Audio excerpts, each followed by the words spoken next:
শীতকালে ছাদে মিষ্টি আলু কিভাবে চাষ করবেন বুঝতে পারছেন না? এখন ভাবছেন ভালো ফলন হবে কিনা, অথবা আপনি মিষ্টি আলু চাষ করে সফল হচ্ছেন না। আপনি শহরে থাকেন অথবা তেমন জায়গা নেই, ছাদে চাষ করে ভালো ফলন চাচ্ছেন, তাহলে এই ভিডিওটি আপনার জন্য। পুরো ভিডিওটি স্কিপ না করে দেখবেন, তাহলে মিষ্টি আলু চাষের সঠিক পদ্ধতি জানতে পারবেন। স্কিপ করে দেখলে সঠিক পদ্ধতি জানতে পারবেন না। চলুন শুরু করা যাক। প্রথমে প্লাস্টিকের কয়েকটি বস্তা নিতে হবে। প্লাস্টিকের বস্তাগুলো কাঁচির সাহায্যে এইভাবে কেটে নেবেন, যেভাবে ভিডিওতে দেখানো হচ্ছে।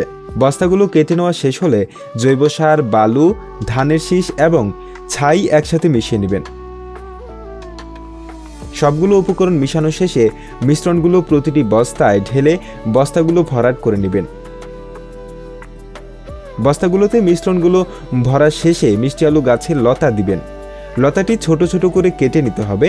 কেটে নেওয়া শেষে ছোট ছোট কেটে নেওয়া অংশ প্লাস্টিকের বস্তায় রোপণ করতে হবে। একে একে প্রতিটি বস্তায় মিষ্টি আলুর লতা রোপণ করা শেষে প্রতিটি গাছে পর্যাপ্ত পানি দিয়ে দিতে হবে। এক সপ্তাহ পর দেখুন কিছুটা বড় হয়েছে। গাছগুলো এখন বাঁশ দিয়ে প্রতিটি বস্তায় ছাউনি বানাতে হবে।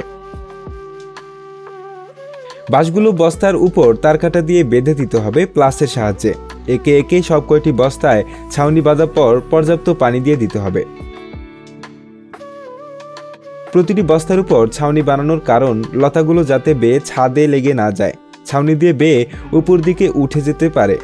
30 দিন পর দেখুন সবকটি গাছ অনেকটা বড় হয়ে গেছে। বাঁশের ছাউনির উপর লতা বেয়ে চলেছে। 50 দিন পর দেখুন গাছগুলো মাশাআল্লাহ কতটা বড় হয়ে গেছে।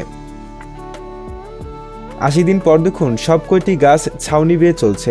গাছের লতাগুলো ছাদের দিকে নুয়ে পড়লে তা বাঁশের ছাউনির সাথে বেঁধে দিতে হবে, যাতে ছাদের দিকে নুয়ে না পড়ে।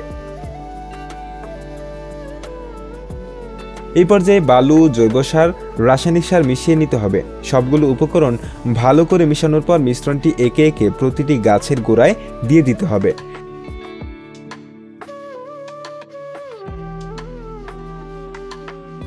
চার মাস পর দেখুন গাছগুলো পর্যাপ্ত বড় হয়ে গেছে। এই পর্যায়ে বস্তার ভিতরে মিষ্টি আলু পাওয়া যাবে। গাছগুলো দেখেই বোঝা যাচ্ছে। চলুন দেখি।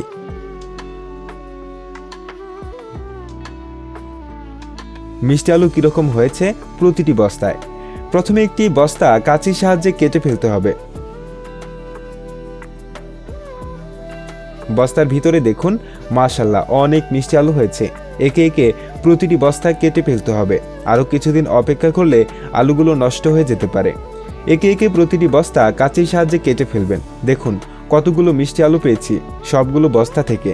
সঠিক পদ্ধতিতে চাষ করলে ছাদে মিষ্টি আলুর ভালো ফলন পাওয়া যাবে। আজকের মতো এখানেই ভিডিওটি শেষ করছি। আপনার মতামতটি কমেন্ট করে আমাদের জানাতে পারেন।